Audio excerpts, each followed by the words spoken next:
2019 সালের 19 জুলাই হোয়াইট হাউসে president Donald ট্রাম্পকে বাংলাদেশের সংখ্যালঘুদের নিদারুণ কষ্টের যে কথা জানিয়েছিলেন প্রিয়া সাহা তার ব্যাখ্যা দিলেন 4 বছর 7 মাস পর। বিস্তারিত থাকছে ডেস্ক রিপোর্টে। প্রেসিডেন্ট ডোনাল্ড ট্রাম্পকে বাংলাদেশের সংখ্যালঘুদের নিদারুণ কষ্টের যে কথা জানিয়েছিলেন প্রিয়া সাহা তার ব্যাখ্যা দিলেন 4 বছর 7 মাস পর। 24 ফেব্রুয়ারি শনিবার নিউ ইয়র্ক সিটির জ্যাকসন হাইটসে জুইশ সেন্টারের হিন্দু মিলন মেলা নিউ ইয়র্ক নামক একটি সংগঠনের ব্যানারে অনুষ্ঠিত হিন্দু সমাবেশে প্রিয়া সাহা প্রধান অতিথির বক্তব্যে বলেন, একটা কথা বলা খুব দরকার। আপনারা হয়তো অনেকে জানেন যে আমি কেন প্রেসিডেন্ট ট্রাম্পের কাছে এই কথাগুলো তুলে ধরেছিলাম। এসব সংগঠন থেকে যেমন জেনেছি, নিয়মিত বুঝেছি। আর কেউ যদি মনে করেন যে হঠাৎ করে ট্রাম্পের সাথে দেখা হয়েছে আর বলেছি, এটা কিন্তু তা নয়। ওই পরিসংখ্যানগুলো বিষয়গুলো তো আমার মধ্যে থাকতে হয়েছে, জানতে হয়েছে, যা আমাকে গুছিয়ে বলতে হয়েছে আমার সামর্থ্য অনুসারে। এবং ঠিক 43 সেকেন্ডের মধ্যে আমি অনেকগুলো বিষয় বলে ফেলেছি, যা দিয়ে মানুষ উজ্জীবিত হয়েছে, তোলপাড় করেছে, প্রতিবাদ করেছে, সচেতন হয়েছে, সক্ষমতা বৃদ্ধি পেয়েছে। তার পেছনের কারণটা বলি। আমি ছোটবেলায় দেখেছি আমার পূর্বপুরুষ মধ্যস্বত্বভোগী বা তালুকদার বা ছোট জমিদার ছিল। তাদের অনেক জমি ছিল। এখন পর্যন্ত আমাদের 300 একর সম্পত্তি রয়েছে আমার বাপ দাদাদের। যে জমিটা এই মুহূর্তে দখল করে খায় রাজনৈতিক সবচাইতে প্রভাবশালী ব্যক্তিদের নাম ব্যবহার করে স্থানীয় আওয়ামী লীগ নেতা মজিদ নিকারী।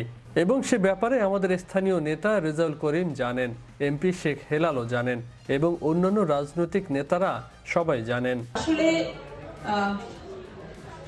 একটা কথা বলা খুব দরকার। আপনারা হয়তো অনেকে জানেন না যে আমি কেন প্রেসিডেন্ট ট্রাম্পের কাছে এই কথাগুলো তুলে ধরেছিলাম। এইসব সংগঠন থেকে যেমন নিয়মিত জেনেছি, বুঝেছি। আর কেউ যদি মনে করেন যে আমি হঠাৎ করে দেখা হয়েছে বলে ফেলেছি, কথাটা তা নয়। ওই পরিসংখ্যানগুলো, ওই বিষয়গুলো তো আমার মধ্যে থাকতে হয়েছে, জানতে হয়েছে, আমাকে গুছিয়ে বলতে হয়েছে আমার সামর্থ্য অনুসারে। এবং ঠিক 43 সেকেন্ডের মধ্যে আমি অনেকগুলো বিষয় বলে ফেলেছি, যা দিয়ে মানুষ উজ্জীবিত হয়েছে, তোলপাড় হয়েছে, প্রতিবাদ করেছে, সচেতন হয়েছে, সক্ষমতা বৃদ্ধি পেয়েছে।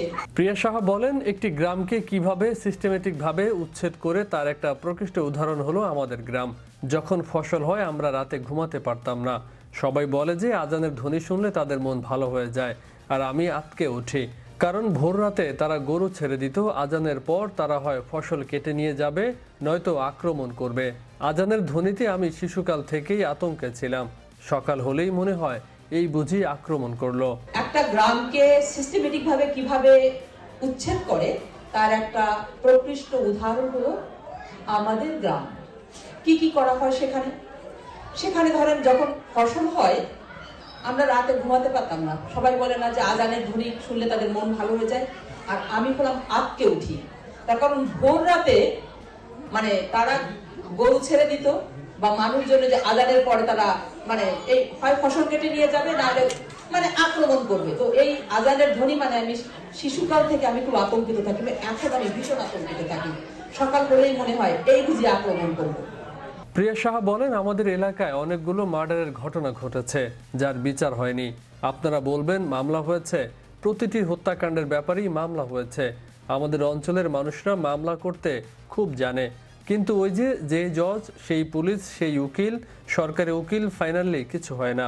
এভাবেই প্রথমত ফসল কেটে নেয়া, দ্বিতীয়ত কিছুদিন পরপরই হত্যাকাণ্ড সংঘটিত করা, তৃতীয় যে কাজটি করে তারা সেটি হলো ফলস মামলা দেয়া। আমাদের গ্রামে এমন অনেক ব্যক্তি আছে, আত্মীয় স্বজন মানে বংশের লোক, তাদের বিরুদ্ধে 50, 60, 70টি পর্যন্ত মামলা দেয়া হয়। সবগুলোই ফলস। এ ধরনের মামলা দিয়ে বছরের পর বছর সহজ সরল লোকজনকে হয়রানি করা হচ্ছে। সো আমাদের লোকজন খুব আইন কানুন জানে, মামলা মোকদ্দমা সবই করে, কিন্তু ওই যেই জজ, সেই পুলিশ, সেই উকিল, সরকারি উকিল, ফাইনালি কিছু হয় না, কোনো বিচার হয় না। সো এভাবেই হলো, এটা আরেকটা প্রক্রিয়া। এক হলো ফসল নিয়ে যাওয়া, দ্বিতীয় হলো নিয়মিত হত্যা করা, তৃতীয় যে কাজটা করে তারা সেটা হলো ফলস মামলা। যেমন আমাদের গ্রামে এমন অনেক ব্যক্তি আছে, আমাদের আত্মীয় স্বজন মানে বংশের লোক, 60টা মামলা, 70টা মামলা, 50টা মামলা, প্রত্যেকটাই কিন্তু ফলস। প্রিয়া শাহ বলেন, সর্বশেষ যেটি করা হলো আমাদের জায়গার উপর 100টি চিংড়ির ঘের আছে। চিংড়ির ঘের থেকে অনেক টাকা আয় হতো, তা সকলেই জানেন। সেই চিংড়ির ঘেরগুলো তারা দখল করে নিল। 2004 সালে যখন দেলোয়ার হোসেন সাঈদীর ক্ষমতায়, সে সময় আমার বাবার জমির ওপর বিশাল ইটের ভাটা করলো। কত মামলা মোকদ্দমা করা হলো, কেউ শোনে না। এখনো 2টি ইট ভাটা আছে, ইট কাটা হয়। এবং মুজিবুর রহমান শামীম এই ইট দিয়ে বাগেরহাট সকল কনস্ট্রাকশনের কাজ করে। পিরোজপুরে সে বড় কন্ট্রাক্টর এবং আমার বাবার জায়গার ওপরই সেই ইটের ভাটা। আমাদের 100টা চিংড়ির ঘের আছে। আপনারা জানেন যে ঘেরে মানে ওই চিংড়ির ঘেরে অনেক টাকা, মানে যারা এই সম্পর্কে জানেন, সেই চিংড়ির ঘেরগুলো তারা সব দখল করে নিল। এবং আমার বাবার জমির পরে বিশাল 2004 সালে যখন দেলোয়ার হোসেন সাঈদী ক্ষমতায়, বিশাল ইটের ভাটা করলো। কত মামলা মোকদ্দমা কত কিছু করা হলো, কেউ শোনে না। এখন পর্যন্ত 2টা ইটের ভাটা আছে, সেই ইট কাটা হয়। এবং মুজিবুর রহমান শামীম সে এই ইট দিয়ে বাগেরহাটের সকল কনস্ট্রাকশন করে, পিরোজপুরের সকল বড় কন্ট্রাক্টর। উল্লেখ্য, প্রিয়া সাহার বড় ভাই বীর মুক্তিযোদ্ধা এবং বাংলাদেশের অবসরপ্রাপ্ত যুগ্ম সচিব জগদীশ চন্দ্র বিশ্বাস শনিবার ঢাকায় পরলোক গমন করেছেন।